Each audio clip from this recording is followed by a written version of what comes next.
Welcome to the Growers Mineral Podcast. This episode features audio from our most recent conference call. Each month, we host a live discussion on Zoom, bringing together farmers, agronomists, and industry experts to share insights on soil health, crop nutrition, and sustainable farming practices. For more information about Growers Mineral or to join our next call, visit growersmineral.com. And now, enjoy the discussion.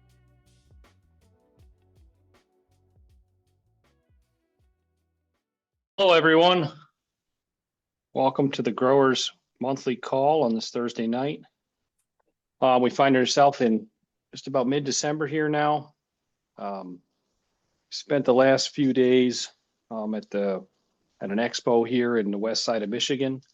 We're just coming off of our annual meeting last week, which was great to see all the reps from all over the country, various regions and crops. Anywhere from tobacco and cotton down south to corn, beans, sugar beets, dry beans, wheat, etc., all over the country. And it's just great to see the growers group and the diversity of crops and all these reps that have been so loyal and customers that have been so loyal across the country. That's just got an awesome history to be proud of, especially as we're now building a new production facility, which is just the next big chapter in growers' path. So that's great to see. Tonight, I want to share a little about the veg show and some of the specialty crops that we've shared experiences with, had several customers come through. So myself and Todd James spent the last 3 days in Grand Rapids at the Expo, so Great Lakes Fruit and Vegetable Expo. Talked with anything from an herb grower all the way to full spectrum vegetable growers, both processed and fresh market, as well as cherries, apples, peaches, and the list goes on, asparagus, wide variety of high value crops. Lots of discussion about, crop quality, disease, lots of discussions in the industry about disease, insect pressure, etc., management of those crops. And then several existing growers, customers came through the booth to share their success stories. Do we have Todd James on? Yeah, I'm on, James. Awesome, Todd. I'd like Todd to jump in and talk about his experiences with growers and, or even his family's experience. And then we can chat about the show. And then I've got a few things to share that we went through with customers. So if you would go, Todd, I'll let you take it from here. Okay. I think everybody remembers my dad, Dick James. He's the one that really started in growers. At the time I was living out in California working. But when I moved back here, helping him farm, that's when I started myself to learn about the growers. Basically, I was helping him with the planting and the crops and things and the foliar feeding. Dad and I worked together and took a detosseling Hagee and converted it into a spraying Hagee. And that's where I really learned the benefit of foliar feeding. Really liked doing it because you can see the results. So I started as a salesman under Dad and started to learn more about it, but there was more to learn all the time. Here I thought I knew something about it, but every time we talked about it, there was something new to learn about it. So anyway, kind of wanted to talk about an experience with my blueberry farmer that I've been working with for 4 years now. It's totally different than talking to a farmer, with corn and beans and hay. They have different concerns and priorities that was all new to myself. So I had to learn as much as I could about it, and I still have a lot more to learn. But it all started with I got a card that this farmer was interested in growers. And so I tried setting up a meeting And it ended up being his son is the one that signed the card, not the actual father. His son was more interested in it, and so I would try to set a meeting up with him, and it was the wrong time of the year, so had to wait till the next year, and then I finally got a meeting with his son and the father. Um, Very interesting. It really came down to Russ is a very conservative farmer, doesn't want to make a change, um, very conscientious in what he does. The son was more, hey, we want to try it, see what it does. So it was very interesting. So we had a meeting, and when I walked out of there after the first meeting, I really didn't get any type of main interest from his father. He's like, well, we'll think about it, and his son was more interested in it. So about a week later, I got a call back from the father, and he said, "Hey, can you come back over here? My brother-in-law, he raises 40 acres of blueberries, and I was talking to him about it, and he's interested in hearing it."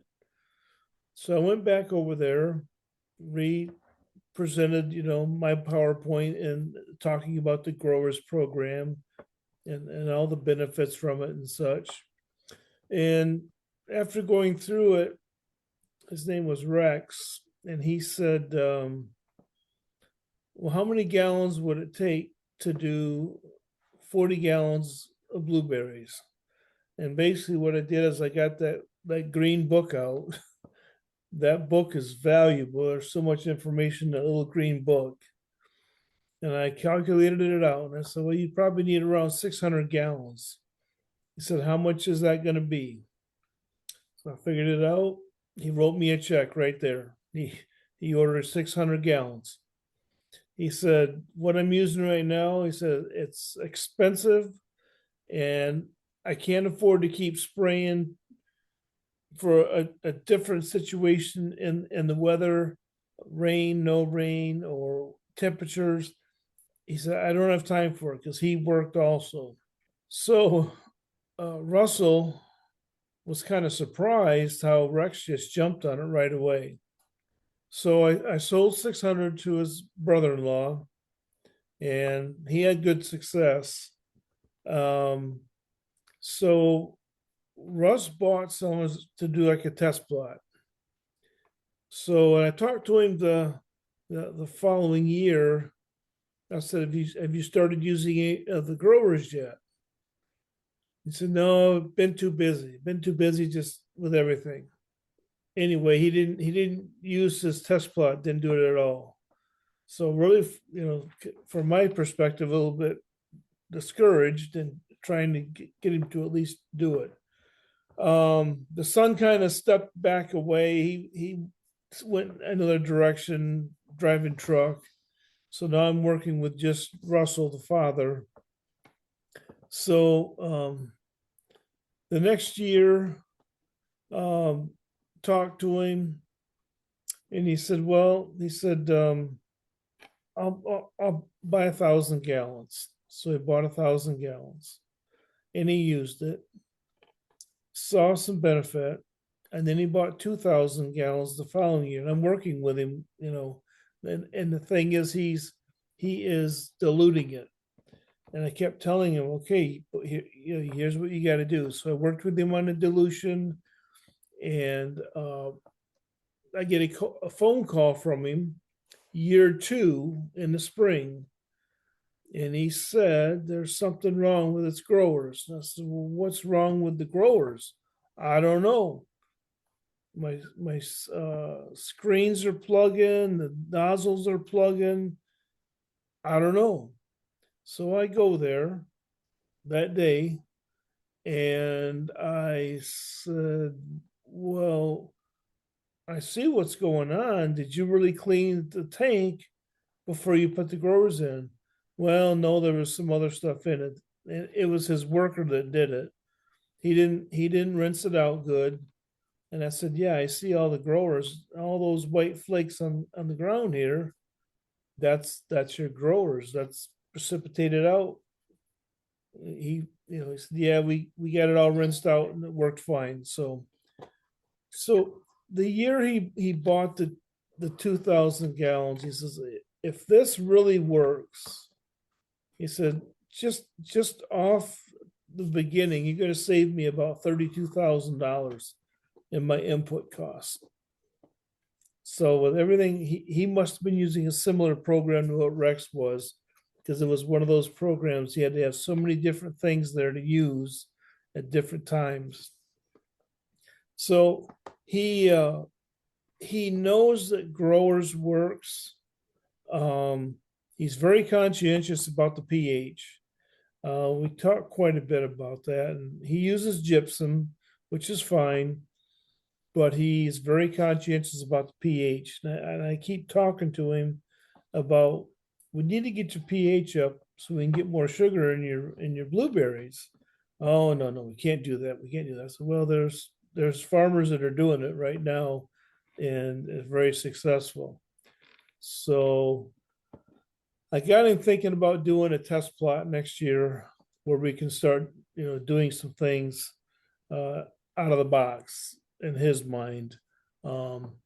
But this year he was very busy with putting in another 100 acres of blueberry bushes in, and he got those bushes a year before. So he had been raising those bushes there by his buildings and hand spraying it with growers. And that really told the story, because when I went there to talk to him, I saw him when he first got him there, and he's a member of a co-op, and whatever variety it is, he said, I cannot tell you the variety because it's very confidential, it's very quiet, it's supposed to be something special. He said, when he was using the growers, he said, I can't believe how fast they've grown. He said, another farmer down the road was raising the same ones to prepare them to get planted. He said, his are still small. He said, I can't believe how fast these have grown. So right there, he's, once again, he saw a benefit from it. And so this year they were so busy with planting and preparing the field, he really didn't get the growers on his regular fields to get the benefits. He got some residuals, but he didn't use what he had. So in reality, unfortunately, he didn't get it on the plants, but he still had a good year. But he's just very conscientious. I've really had to do a lot of homework to try to talk intelligent with him as best I could. Earlier this year, James went over there with me to meet him and talk with him and help answer any of the technical questions better than I can. I think James and I make a good tag team. I can talk about the general stuff, and James can talk about the technical stuff. But so I think we saw him yesterday at the show, and really wanted to get him on here to talk, but he's very quiet type person, so he didn't want to do it. So I'm talking for him. But anyway, hopefully we keep him interested, and now with the 300 acres, get him to use it on that new 100-acre field and feel better. So that's pretty much all I have to say about my blueberry experience. Thanks a lot, Todd, for sharing. Appreciate that. We also ran into two other growers. I would like to share. Well, I guess first I'll share. We had a long-term grower that's between, and if there's any sound issues, please give me a thumbs up or thumb down anytime. I'm going to try and share an audio clip here in a little bit, but we had a a grower that was a customer since 1989. Yeah, Jim Halbeisen, he was quite familiar with, about halfway between Indianapolis and Columbus. Corn, soybeans, wheat, vegetables. They've been putting on water treatment line, and I think we did the math. If you averaged it, it was 2 ton the acre per year, but they were putting on 10 to 15 ton at a time. And he definitely said there was a big flush of growth and improvement after that application. And he definitely swears by the program, has stuck with it loyally. The soil quality and the soil tilth, he just raved about how loose it is, how soft the dirt, how active the biology is, the quality of the vegetable crops coming off, less disease than most, less insect pressure than most. But he did share an interesting tidbit with me that I thought was quite helpful and would be neat to do on farms, both long-term or new to growers. He said, we hear a lot about how, or we get accused of we'll over lime a farm, we'll ruin the soil, mess the pH up, spike the pH too high, but using too much lime. He said, one year I went out there with a pH probe and stuck it in the soil. So functioning, active biology, right in the live status of nature. And he got a 7 pH reading, which is dead neutral. So nothing wrong with that. And this is after 15-ton application of, not right after, but within a year of a 15-ton application of water treatment, high cal lime. He then took some soil samples and submitted them to several labs to see if there was variance amongst labs. And having had a 7 pH out in the field with a handheld pH meter, he then got an 8.4 in the lab test results. So in a lab test environment, that number might be 8.4, but active biology has that imbalance. So that was really a neat aha moment to stop and think that here's another proof that when the system's working well, nature balances itself. On paper, one can argue that you'll neutralize that much acid, you'll raise the pH, but right out in the field, the pH meter is telling you the truth that no, it's actually 7 and not 8.4. When it's dried out and biology is not as active, yeah, there's more carbonite there. But biology is keeping that in balance and in harmony. So all the more important to keep thinking about how good active biological life in that soil balances nature, balances that soil, and keeps the plant alive, not only alive, but in things in harmony.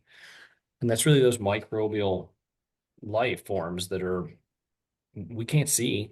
We can only really see the effects of them.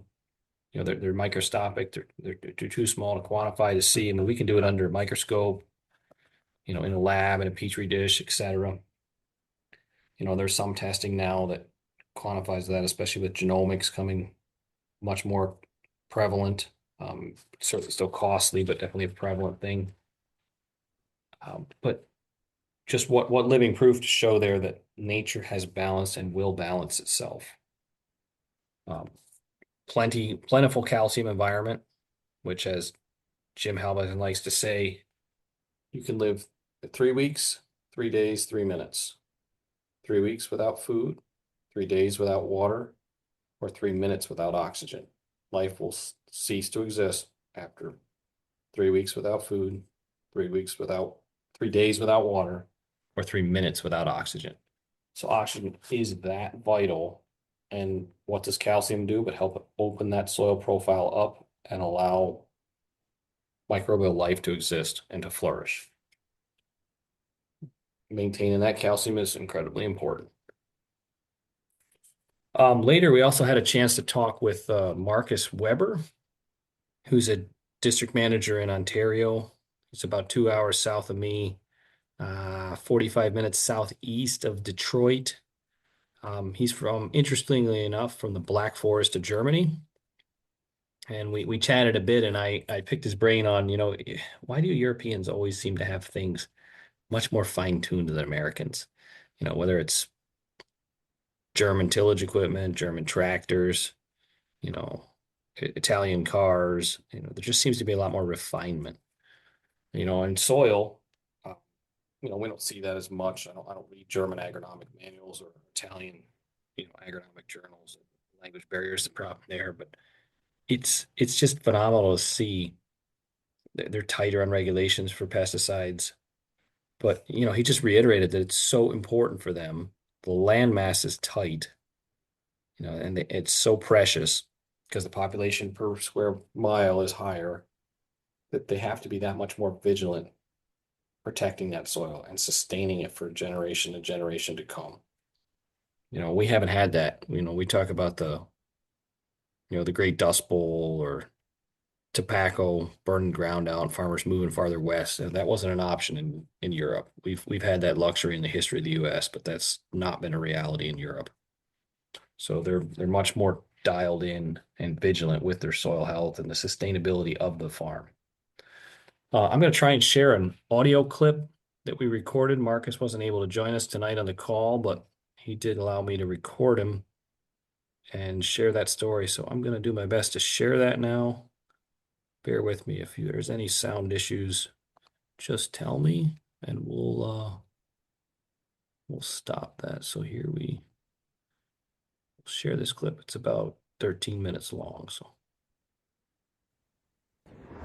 Good afternoon, everyone. We have Markus Weber here with myself, James at Growers Mineral at the Great Lakes Fruit and Vegetable Show in Grand Rapids, Michigan, downtown, and just wanted to share some stories.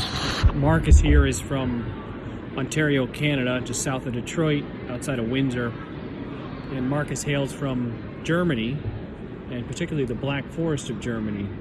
So Markus, can you tell us a little about your experience with the Growers Company and any particular good things you've seen or things you would caution potential customers or existing customers when being on the program? Yes, I can do that. So I got into the growers because there was a lack of nutrients in a grape crop, and so we did a side-by-side trial, and the grapes that got the minerals, basically after a weekend, actually you could see a difference in color, and then after 1 week. Just after 1 week. Okay. Yes. And then we also saw the leaves started to double in those grapes, and that's free energy from the sun, right? Yes. So great point there. I mean, what crop production really is harnessing solar energy and yes, optimize that. One, that's sugar, and that feeds the microbes and so forth, right? Sure. So that was one of the things. Then another thing was that started working at an orchard as a nursery guy, but in the orchard, connected to the orchard, and they had some issues with what they didn't know, but I figured it was some kind of a fungus, and I figured it was a lack of some nutrients. And here I suggested to use the minerals, and within there was a fungal problem in this orchard, and they didn't know at the time yet, but that's what I figured it must be. Because of the immune system of the tree was weak, so eventually a fungus takes over. Then that was eventually lab tested, and the test came out it was Phomopsis, and that was exactly the case. Phomopsis, okay. Yes. And you were telling me earlier that this was really detrimental and potentially going to kill off. Yeah, so the trees were starting to die off one by one in that orchard. And as I looked at the orchard, because it was a tree here, a tree there, and then a couple of good ones, and another tree or two or three, and I figured it must be a lack of something. And so that's when I suggested to put in the minerals, and within 2 sprays, it stopped spreading. And I mean, the affected trees, they still died, because I mean, you can't bring something back that's half dead already. But it stopped the spread of the fungus, and that orchard's still there. So that was just 2 foliar treatments of the Growers Mineral Solution. Yes. And it stopped the disease in the tracks. Yes, it did. Wow. I mean, of course, they have applied many more now over the years, but it was after 2 treatments they could see that it stopped. Impressive. Wow. What have you seen using the product? I mean, you're mostly in tree production now, or? Yes. I mean, in the nursery, I mean, I use it as much as I can, preferably once a week throughout the growing season. If I can, sometimes twice. Sometimes I don't get to it all. But an issue I sometimes have is if it gets really hot, I have to watch the temperatures. I have to do it whether at night or early in the morning, because I don't want to burn any of the tissue.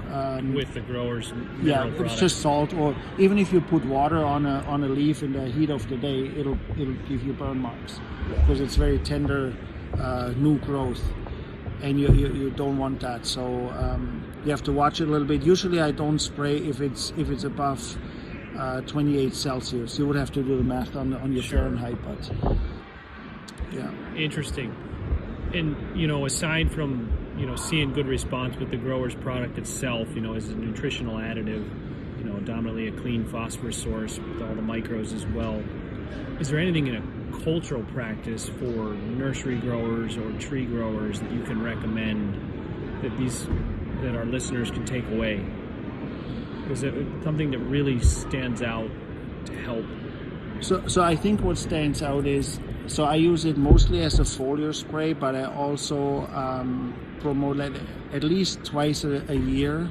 I put some through a drip into the root zone, and that will help the microbes to grow. That gives me really nice fibrous roots. Instead of some big chunky roots, I get a lot of fibrous roots, which that's great for nutrient uptake, water uptake, and all that stuff. And also when I dig the trees out, it doesn't help me to have many big roots, because those are gonna be cut off through the digger, through the machine. The fibrous roots, they're small, and they look like a bunch, just a head of hair, basically. Sure. Those ones are easy to transplant. They go through any planter, there's no issue. And if I lose 1 or 2, it doesn't matter, because I have 200 extra other ones, right? So what you're saying is the more microbial activity that's going on in that soil, you're going to get more small hair roots. Yes. And that's easier to deal with when you're transplanting, let alone there's just more surface area for nutrient exchange going on in that root ball. That's correct. And also the difference is that when those trees get planted in the orchard, so somebody buys the trees from the nursery and plants them then in their orchard or in their garden, whatever, those trees, within a couple of weeks, they start to take off, because they have such a big root surface, right? So they can go for water, nutrients right away. So you're seeing more biological activity going on in those roots as well, it seems. Yes. So but what I'm trying to say is, if you have, let's say, on a tree, when you dig it out, you have 4 or 5 big roots that are cut off, like 1 inch diameter or ½ inch diameter. Sure. So that tree will have a heck of a time to get established in the soil. If I have 100, 200 small little roots, it's very easy for the tree to keep going. Absolutely. No, it makes total sense there. There's more tender, small roots to work in through the soil heads and soil structure. And they will grow big too eventually. Sure. Right? Sure. At least some of them. But my goal is to grow a strong, healthy root system, which to me is hairy root in that sense. And then that gives a good tree. And it sounds like the use of the grower's product has helped that to create more activity in that root zone. 100%, because it feeds the microbes, and so there's a lot more nutrients through the microbes per square inch. Sure. Right. So the tree doesn't have to make big roots to go and look for stuff. It's right there.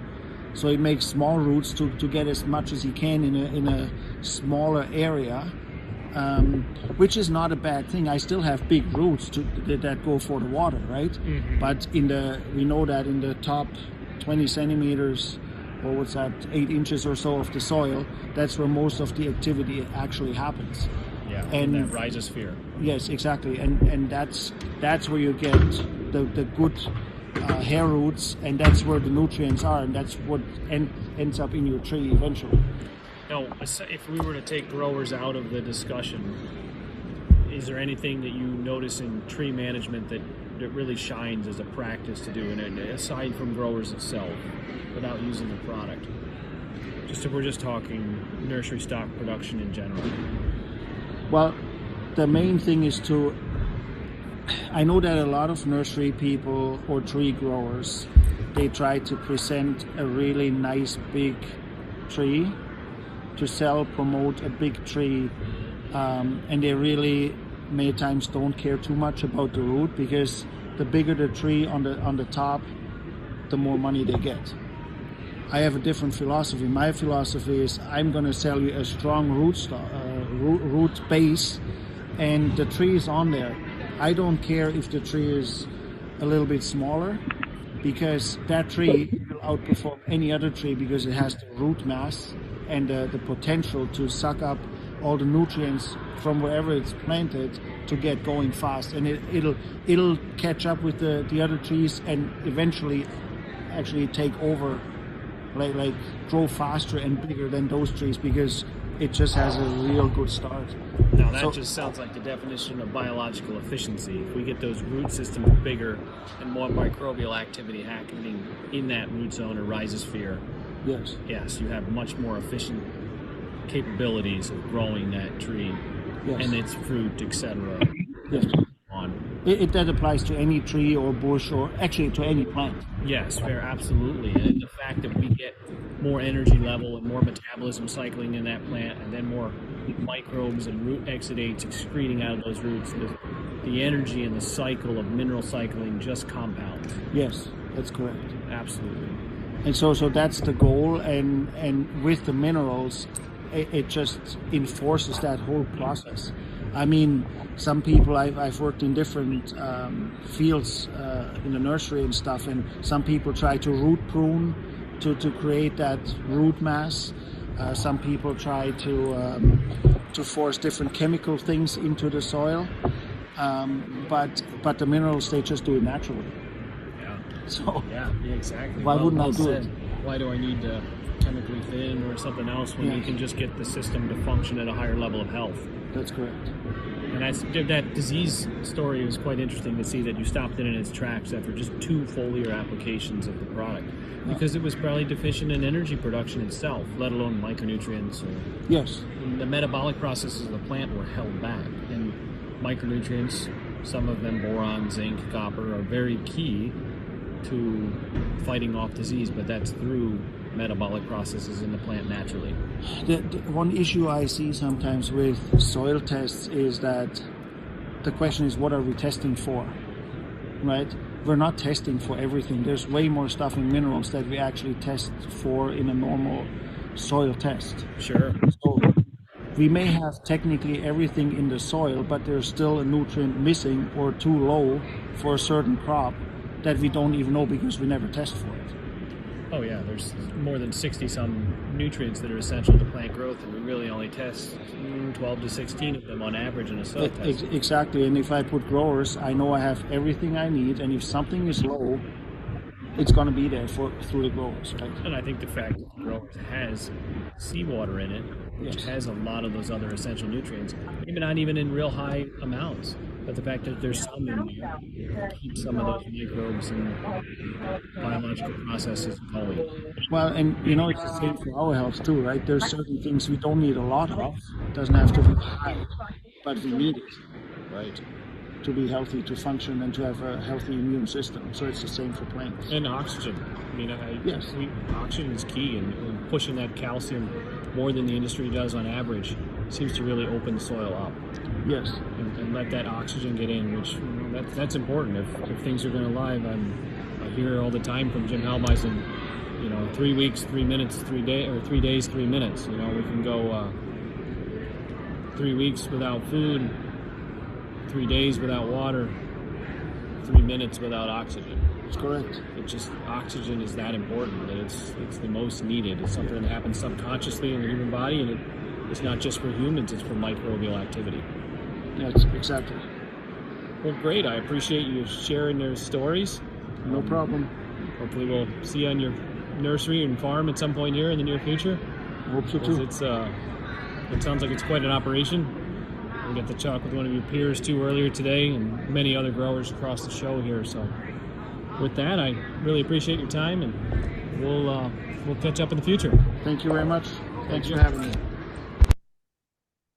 So there's a summary of a success in Ontario, not too far away from the home plant. We also had the opportunity talking to lots of growers. I had a question asked to me Tuesday night from a large vegetable grower, actually from my hometown, that he markets his own produce at wholesale markets. They do a little bit of retail. They're quite large grower. There's just all these different marketing labels in the industry, and one that's kind of hit the buzzwords is this regeneratively grown. You know, with the current MAHA, or Make America Healthy Again movement, there definitely is pressure, and I truly believe the pressure is from the consumer. Government is catching up to consumer demand. Consumer wants a more nutrient dense, lower toxin load product, but we definitely see that trend happening in marketing, and the industry is now looking at it yet another label of regeneratively grown. So to be determined what that will look like. It's early discussion, it sounds like, in the industry. I'll be digging into that more in the near future here. And it'll be used as a marketing tool, of course, by brokers and produce companies. But why not? We are doing that ourselves as a company. So let's continue that, and let's promote that, and then encourage your customers or those farmers out there to jump on that. If you've been on the growers program, you've definitely been in a regenerative mindset. You know, if there's other practices that could be added, certainly let's try them, and let's refine that. We certainly have something to be proud of in the legacy of the growers program, that we've been doing a lot of regenerative production. Another uptick was interesting to hear is the cherry industry is now starting to rebound. About 5 or 6 years ago, I was in the Traverse City, northwest corner of Michigan area, and the processor had bought out several competitors, and there was monopolizing the industry. But that pushed the price down, but it sounds like now that's leveling out, and there's a shortage of supply of cherries, which is a great position for the growers to be in.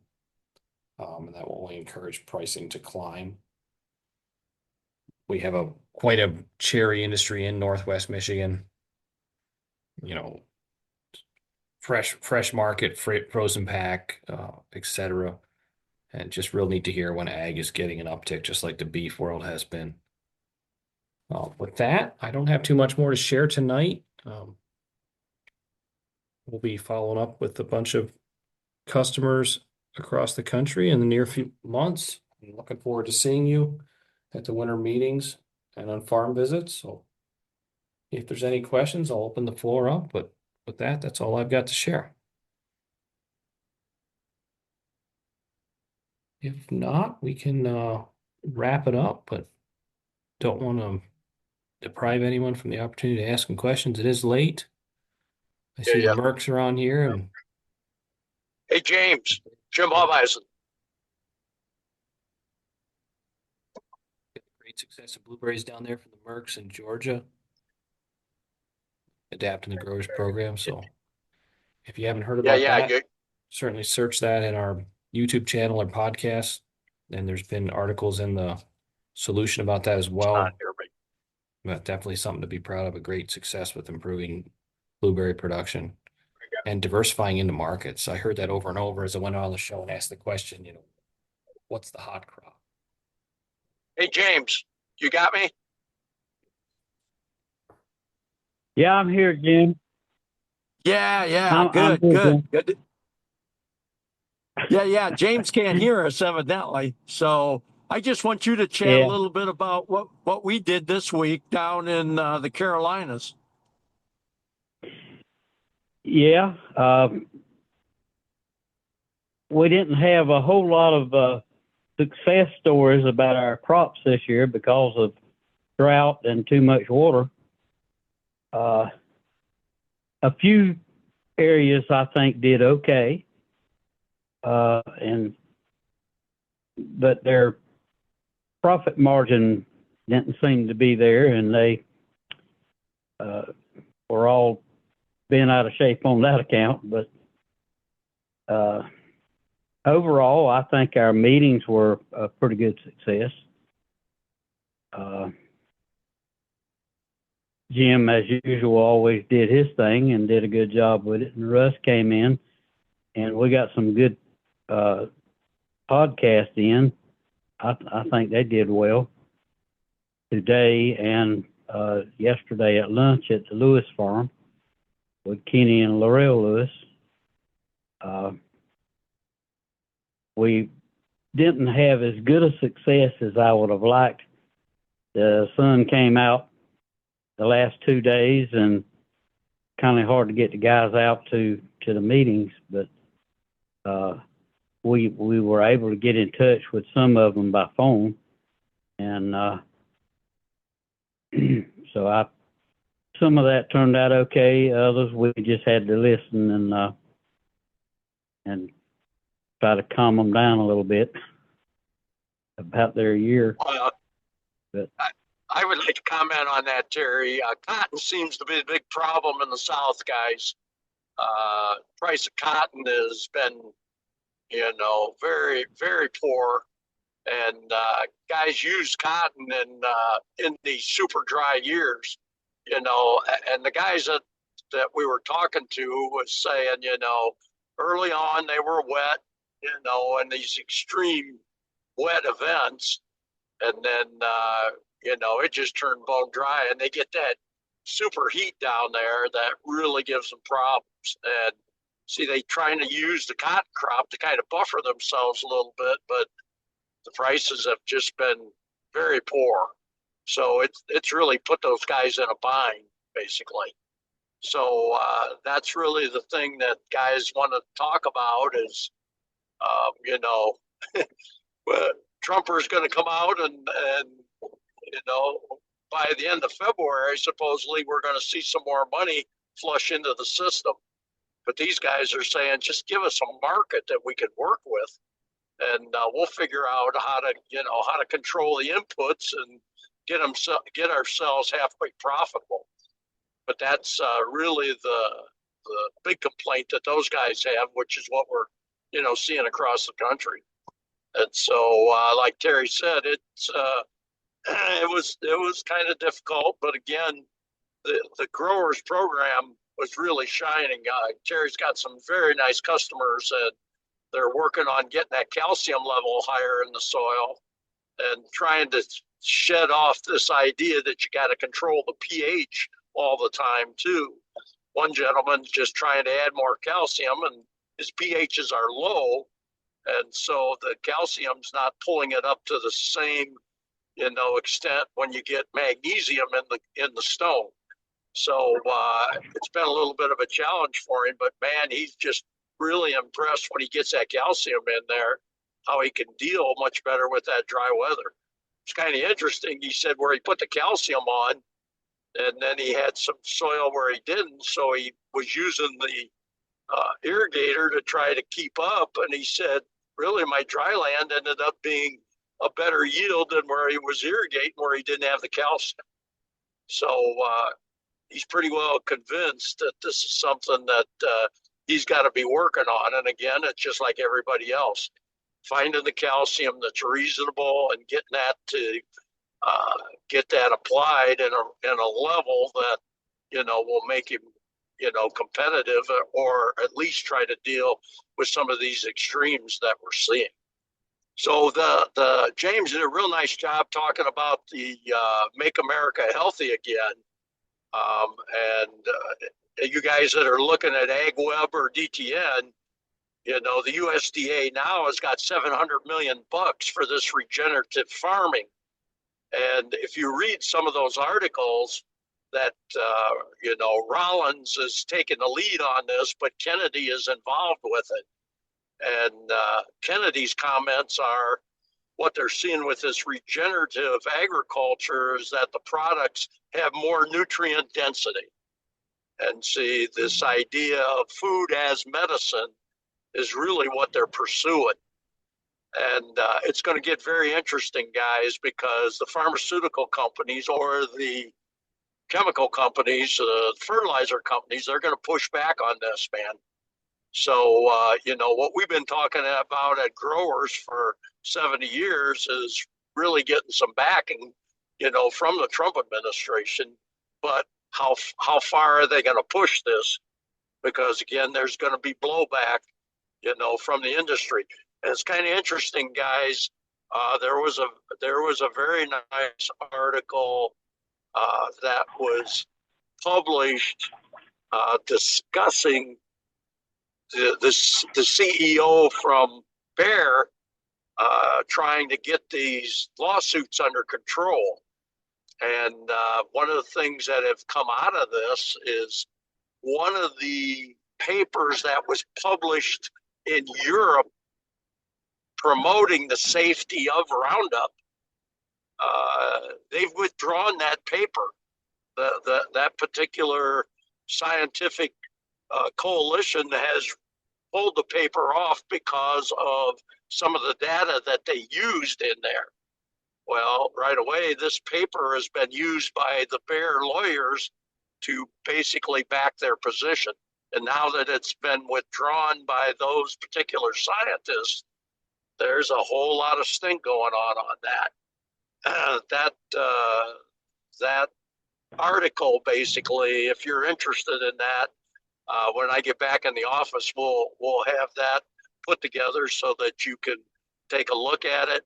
We'll have the article that's discussing the USDA $700 million for regenerative farming, and Kennedy talking about nutrient density. We'll have that also, so that you guys can take a look at that. Also, there was a nice article released on Monday that appeared in the Progressive Farmer, which is the old Ohio farmer, Pennsylvania farmer, discussing the need for limestone on soybeans and why soybeans have such a big demand, and talking about the rhizobium bacteria feeding very heavily on calcium.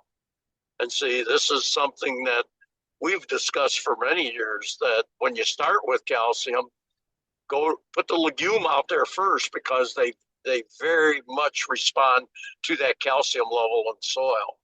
And this particular paper, they're still yapping about the pH in there, because they can't totally walk away from that, because that's been their whole premise with putting calcium on, is change pH. But they're talking about a lot of other things. I sent that article to Keith Shutt up in Minnesota, and he says, wow, they're getting a lot closer, Jim, but they still got to talk about pH. And that's exactly right, because that pretty well has been their whole premise. And see, we're saying that, the calcium can affect pH, when you're low, but it'll affect it when it's high too, because when the biology starts working, it releases more nitrogen, which creates acid. And so they're coming our way. I know this drives Marty Whitsitt crazy when I say it, but when you have Kennedy basically saying these regenerative crops have more nutrient density, that's running right down our line. So Terry, if you got anything else you'd like to chat about, I kind of took the airwaves away from you, but it's been very interesting. These, the pressure on the southern farmers because of these cotton prices, it's a big issue, and that was been a lot of discussion that we had this week. I can tell you that. Yeah, our tobacco crop was a little light, or a lot light this year. We had too much water on it. It didn't like that, so hopefully that'll get better next year. These guys are due a good year now. We've had two years that we had some real serious weather problems, but hopefully that'll straighten up and these guys can get back in the program. But that's about all I got, Jim. Yeah, Appreciate it, Terry, getting on. Just let guys know, what's going on in other areas of the country. Yes, sir. All right. Well, I told James he's having some technical issues, and I thought it was a good call tonight. So if anyone else has any questions or comments, they can chime in now. The next conference call will be, that's going to be January 8th. So hope everyone has a good Christmas, good New Year's, and we'll talk to you all then. Take care. Bye. Thank you for listening to the Growers Mineral Podcast. Follow us on Facebook at Growers Mineral for updates. To submit questions for the show, email contact us at growersmineral.com.